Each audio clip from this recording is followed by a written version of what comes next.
Hello friends, good morning to you. I am Kapse sir. Subject English, 11th class. 11th class prose section 1.3. The call of the soil, a scent of rice.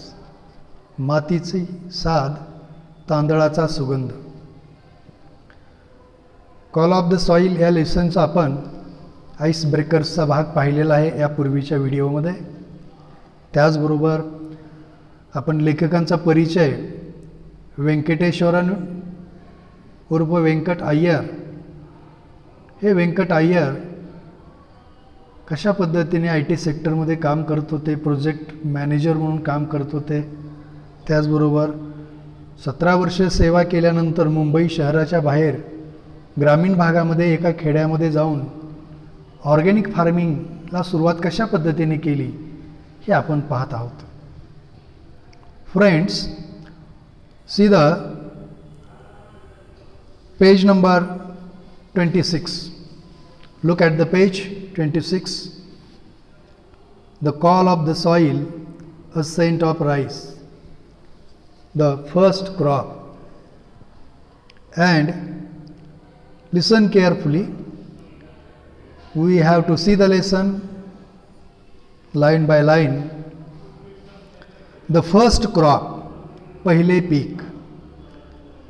त्यांनी शेती विकत घेतली, शेतात राहायला गेले, शेतीला सुरुवात केली आणि पहिले पीक कोणते घेतले तर मूग. मूग आपणाला माहिती आहे, ग्रीन ग्राम असे म्हणतो आपण त्याला. तर मुगाचे पहिले पीक घेतले. पहा, the first crop. It was April 2004. तो 2004 सालचा एप्रिल महिना होता. It was April 2004. I stood in the middle of the lush green field of moong, means green gram, and looked around me. 2004 सालचा एप्रिल महिना होता. मुगाच्या भरघोस वाढलेल्या हिरव्यागार शेताच्या मधोमध उभा राहून मी सभोवती पाहत होतो. It was just before sunrise and the sky was turning a bright orange. सूर्योदयापूर्वीची वेळ होती आणि आकाश सोनेरी तांबूस रंगाने उजळून निघाले होते. The ground was damp and the leaves were shining with dew. My bare feet were muddy as I walk around gingerly inspecting the plants. Friends, तर या पॅसेजमध्ये 2 न्यू वर्ड्स आलेले आहेत. एक म्हणजे lush. The meaning of lush is sweet, fresh, अगदी ताजे, टवटवीत. Lush मराठीत आपण त्याला लुसलुशीत असे म्हणतो. एखादे पीक असेल, भाजी असेल, प्लांट असेल, लुसलुशीत असते लश. आणि दुसरा जिंजरली. तर जिंजरली याचा अर्थ केअरफुली, सावधपणे. शेतामधून ते फिरत होते आणि मग त्या ठिकाणी असलेली जमीन ओलसर दमट होती व पानावर दवबिंदूचे थेंब चमकत होते. पिकांची न्याहाळणी करत माती भरल्या अनवणी पायांनी लेखक सांभाळून चालत हिंडत होते, फिरत होते. अराउंड मी, तर स्वतः लेखक या ठिकाणी we can say it's also autobiography. It is also or this is also his experiment. This is his personal information. आणि म्हणून लेखकासाठी या ठिकाणी आय, मी, मायसेल्फ हे प्रोनाउन्स आलेले आहेत. Around me were rows of chiku trees, and below a dense foliage of mung. सभोवती रांगेने चिक्कूची झाडे होती. रोज ऑफ चिक्कू ट्रीज, चिक्कूची झाडे. आणि फॉलिग, आता फॉलिग याचा अर्थ पर्णसंभार, the leaves of a tree or a plant. सभोवती चिक्कूच्या झाडांची रांग होती, खाली मुगाच्या पिकांचा बरगच्च हिरवा पर्णसंभार होता. At that point, I could not have asked for anything more. The moog plants, not more than 2 feet tall, had green pods hanging out. आणि ते जे मुगाचे पीक होते पहा, तर त्या क्षणी मला ह्याहून अधिक काहीही नको होते, कारण 2 फुटापेक्षा कमी उंचीच्या मुगाच्या पिकावर हिरव्या शेंगा लटकत होत्या. पॉट्स, पॉट्स म्हणजे शेंगा. The pods were not yet right and there was a light fuzz growing on them. शेंगा आणखीन अजून पिकल्या नव्हत्या आणि त्याच्यावर हलकीशी लव उगवली होती. फज, फज याचा अर्थ लव किंवा मऊ असलेले लव. There was still some time before the harvest. I felt exhilarated. कापणीला अजून वेळ होता. हार्वेस्ट म्हणजे कापणी, काढणी, सुगी. कापणीला अजून वेळ होता. मी खूप खुशीत होतो, आनंदी होतो. एक्सेलरेटेड, आनंदी असणे. See the third paragraph. I stood watching the sunrise above the towering trees across the fence and slowly made my way back to the house. Look, I stood watching the sun rise above the towering trees across the fence and slowly made my way back to the house. A white structure in the middle of this greenery. कुंपणा पलीकडच्या उंच झाडामागून सूर्य उगवताना पाहत मी उभा राहिलो आणि त्या हिरवाईच्या मध्ये असलेल्या पांढऱ्या बांधीव घराच्या दिशेने हळूहळू निघालो. I could not believe that I was the owner of this land and that I was looking at my first crop of farmer. पहा, ही जमीन माझ्या मालकीची आहे याचाही मला विश्वास बसत नव्हता. त्यानंतर विशेष म्हणजे ही जमीन माझ्या मालकीची आहे आणि मी शेतकरी आहे व शेतकरी या नात्याने मी माझ्या पहिल्या पिकाकडे पाहत होतो यावर माझा विश्वासच बसत नव्हता. C the next page, page number 27. And after I had paid the advance money for the land, I thought I would have some time to get familiar with farming. आणि जेव्हा त्या ठिकाणी त्या जमिनीसाठी आगाऊ रक्कम मी चुकती केल्यानंतर शेतीबद्दल माहिती करून घ्यायला मला थोडा वेळ लागत असे मला वाटले होते. परंतु मोरू दादा, this is another character in the story, in the lesson. Moru दादा, the broker who got us the land, had other ideas. आणि मग आम्हाला मिळवून देणारे हे जे मध्यस्थ होते मोरूदादा, यांच्या मनात मात्र काही वेगळ्या कल्पना होत्या. पहा आता कोणत्या कल्पना. He was keen that we plant moong at once.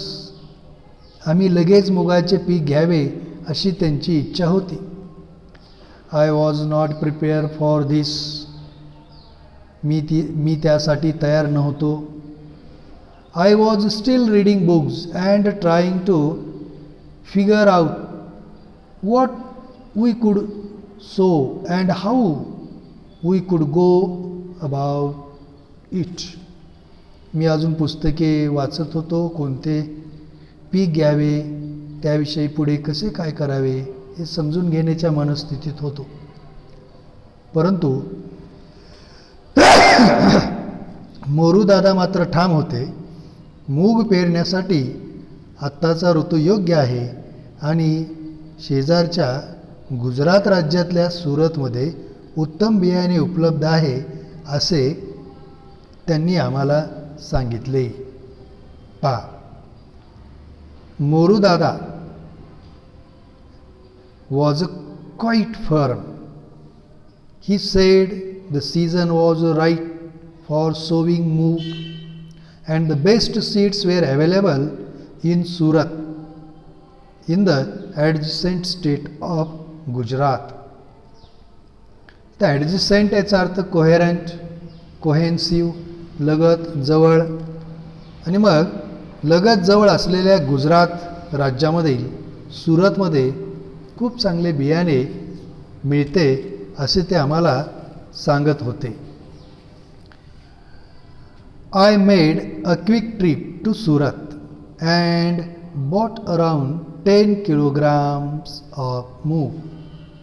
Morudada rented his tractor to plow the land and quickly planted moog all over the place. आणि मग या मुगाचे बियाणे गुजरातमध्ये मिळतात हे समजल्याबरोबर मी लगेचच सुरतला जाऊन 10 किलो मूग खरेदी करून आणले. मोरूदादाने शेत नांगरण्यासाठी त्याचा ट्रॅक्टर भाड्याने दिला आणि लगेच संपूर्ण शेतात मूग पेरले गेले. अ फ्यू डेज लॅटर, तर हे सुरुवातीला पहिले पीक पेरले आणि पहिले पीक पेरल्यानंतर a few days later we were overjoy to see tiny green leaves. या शेतीचा, पेरणीचा, पिकाचा, लागवडीचा कसलाही अनुभव लेखकाकडे नव्हता आणि काही दिवसानंतर छोटी छोटी कोवळी हिरवी पालवी फुटलेली पाहून आम्हाला खूप आनंद झाला. I had never seen moog growing before and was thrilled at the sight. It was the same thrill I had felt as a young boy when I saw the first of the hibiscus I had planted bloom at the railway quarters in Vile-Parle in Mumbai. I was grateful to have taken Moru's advice. आणि मग या ठिकाणी आता hibiscus म्हणजेच या ठिकाणी हायबिकस म्हणजे उष्ण प्रदेशात वाढणारे मोठ्या चमकदार फुलांचे रोपटे. आणि विलेपार्लेच्या भागामध्ये रेल्वे क्वार्टर्समध्ये यांनी आत्तापर्यंत काही प्लांटेशन केलेले होते, पण अशा पद्धतीचे त्यांनी केलेले नव्हते, पाहिलेले सुद्धा नव्हते. आणि म्हणून पहा, the next thing Morudada wanted to do was spray some pesticides on the plants.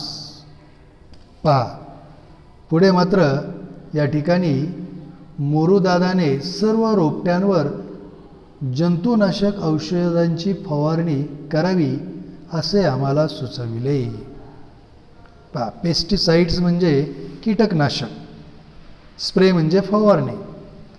आणि मग मोरूदादाने आम्हाला हे सुचवल्याबरोबर He claimed that it would give a higher yield. आणि मग हे मुगाचे रोपटे पुढे मोठे झाल्यानंतर आम्हाला मोरू दादाने सुचवले की याच्यावर जंतुनाशक फवारावे, त्यामुळे अधिक प्रमाणात पीक येईल, असे त्यांचे ठाम मत होते. This was something we did not want to do. तर मोरू दादा म्हणत होते की तुम्ही पेस्टिसाइड्स फवारा, चांगले आणखीन अधिक यील्ड म्हणजे पीक मिळेल, उतारा मिळेल, भरपूर धान्य मिळेल. परंतु असे काही करण्याची आमची इच्छा नव्हती. We were clear that we would not use any chemicals and tried to explain it to him. असे काही पेस्टिसाइड्स फवारायच्या आम्ही मनस्थितीत नव्हतो.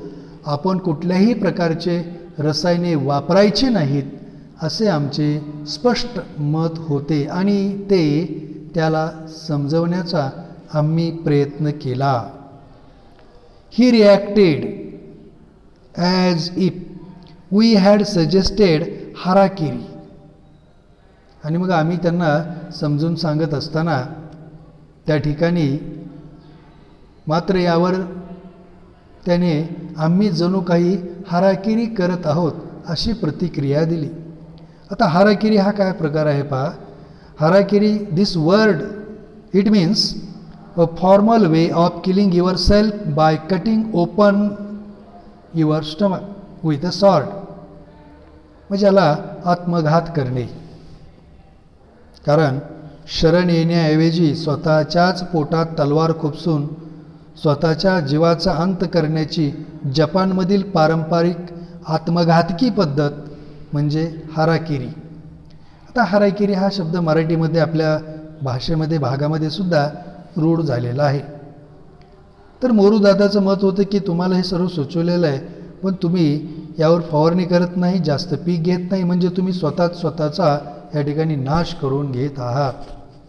It took a lot of convincing to ensure that Moru Dada and his friends did not use any chemicals on the farm. They refused to understand how crops could grow without sprays. आणि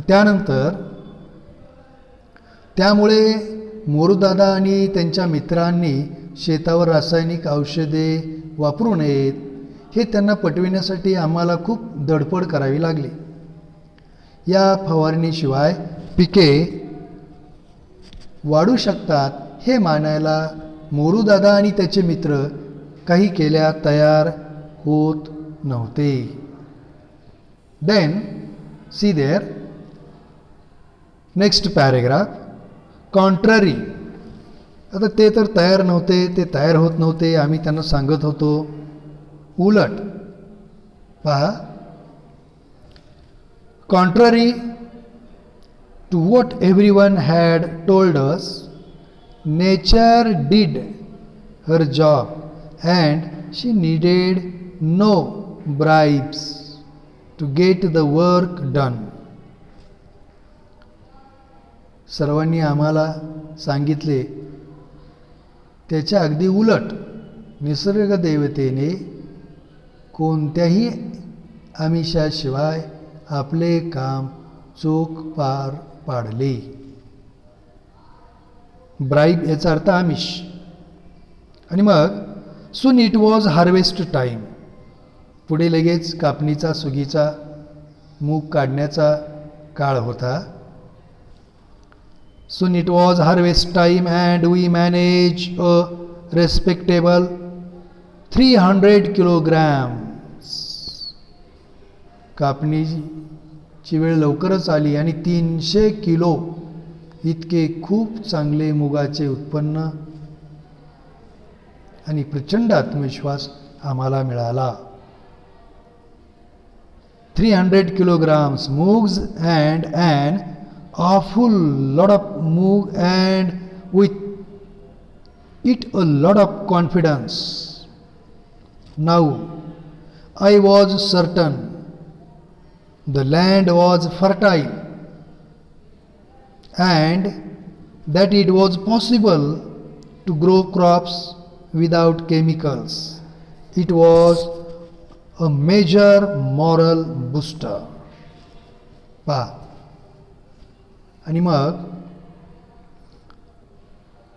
जवळपास म्हणजे एवढे चांगले मुगाचे पीक, त्यामुळे आमचा आत्मविश्वास आम्हाला मिळाला, वाढला.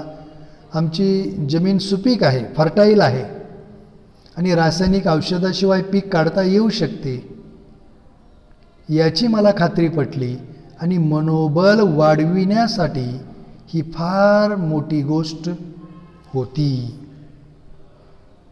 कारण कुठलेही पेस्टिसाइड्स, कुठलेही केमिकल्स, कुठलेही फर्टिलायझर्स न वापरता लेखकांनी, व्यंकट अय्यर यांनी मुगाचे पीक घेतले होते आणि त्यामुळे त्यांचा आत्मविश्वास प्रचंड वाढला.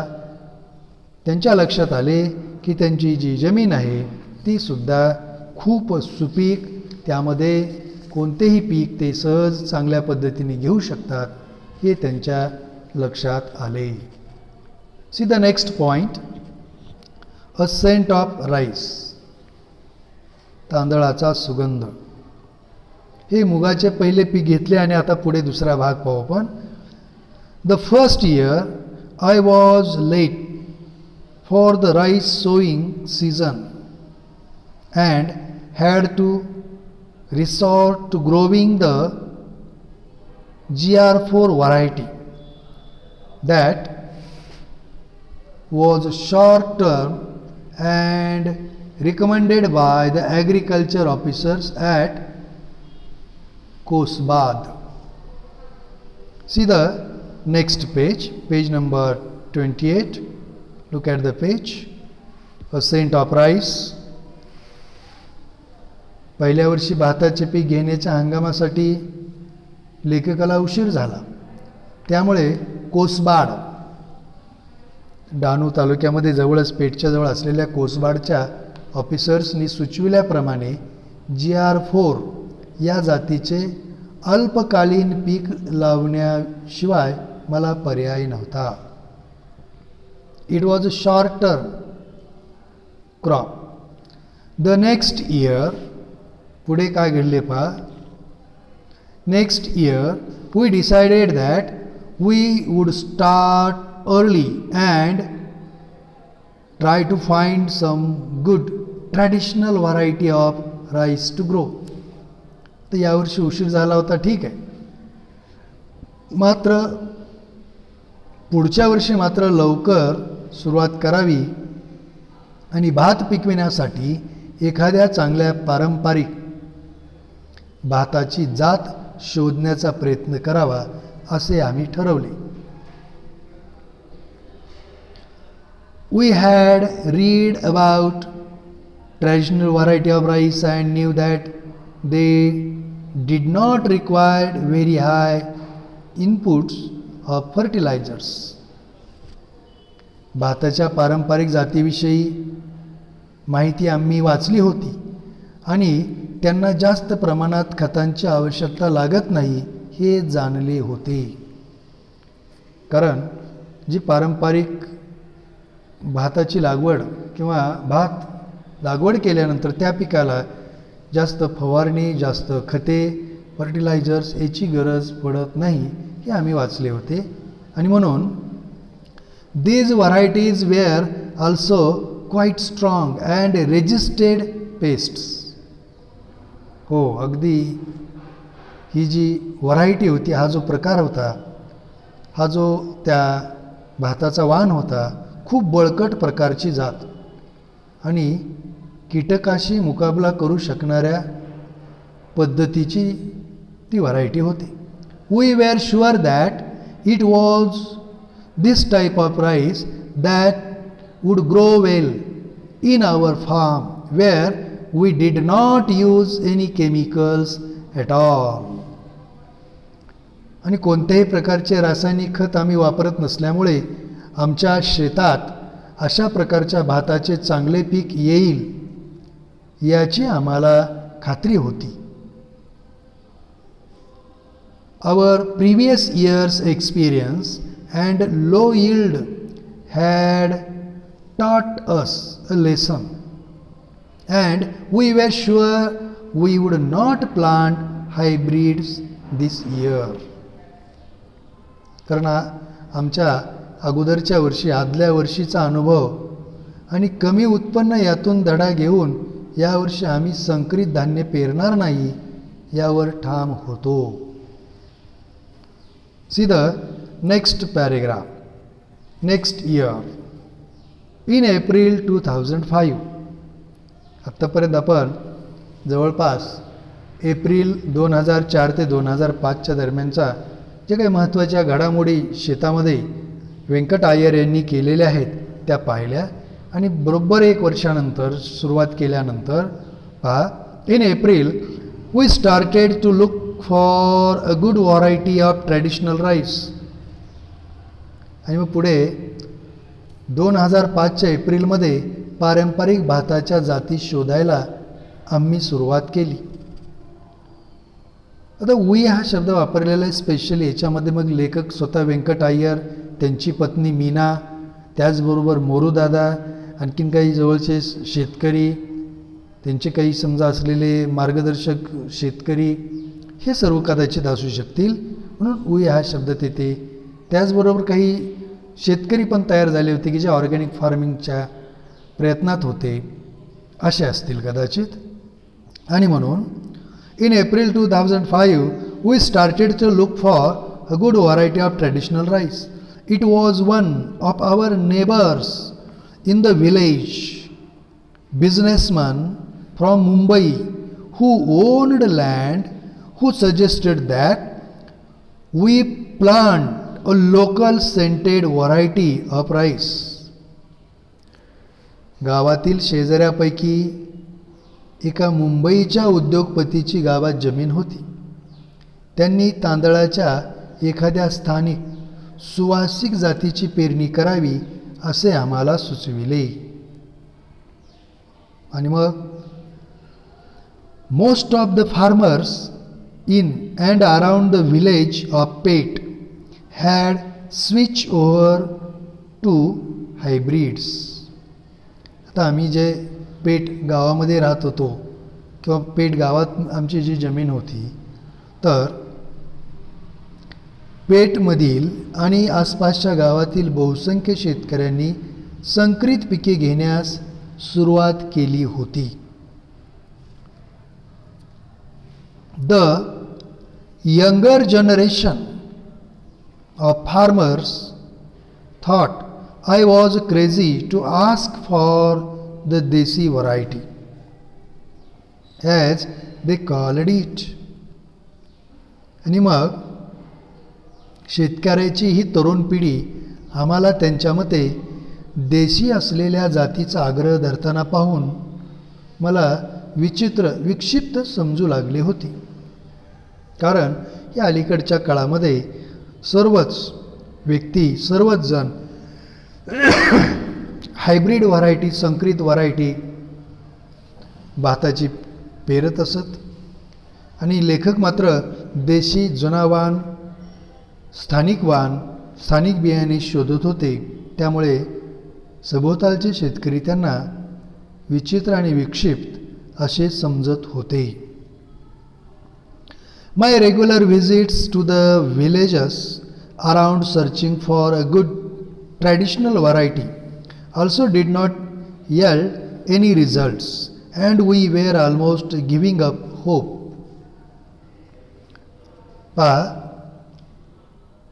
एखादी चांगली पारंपरिक भाताची जात मिळविण्यासाठी आजूबाजूच्या गावामध्ये अनंत खेपा मारूनही, भरपूर त्यांनी चक्कर मारल्या, शोध घेतला, खूप फिरूनही त्यातून काही निष्पन्न झाले नाही. त्यांना स्थानिक बियाणे मिळाले नाही. त्यामुळे आम्ही आमची उमेद जवळपास सोडून दिली होती. आणि मग त्यांनी त्यांची उमेद सोडून दिल्यानंतर त्यांनी त्यांची उमेद सोडून दिल्यानंतर पहा, last 2 or 3 lines we are going to read here of this paragraph. Most of the farmers in and around the village of Pate has switched over to hybrids. The younger generation of farmers thought I was crazy to ask for the Desi variety, as they call it. My regular visits to the villages around searching for a good traditional variety also did not yield any results, and we were almost giving up hope. खूप प्रयत्न करूनही कोणत्याही ठिकाणी आम्हाला देशी वाण मिळाले नाही, आणि मग पेरणी करायची कशा पद्धतीने, आणि आमचा आग्रह होता की देशी वाण पेरावे. पुढे काय झाले पहा, त्यांनी शोधाशोध सुरू केली, आणि मग नेक्स्ट पॅरेग्राफ पेज नंबर 28 याच्यावरील पुढील भाग आपण नेक्स्ट व्हिडिओमध्ये पाहणार आहोत.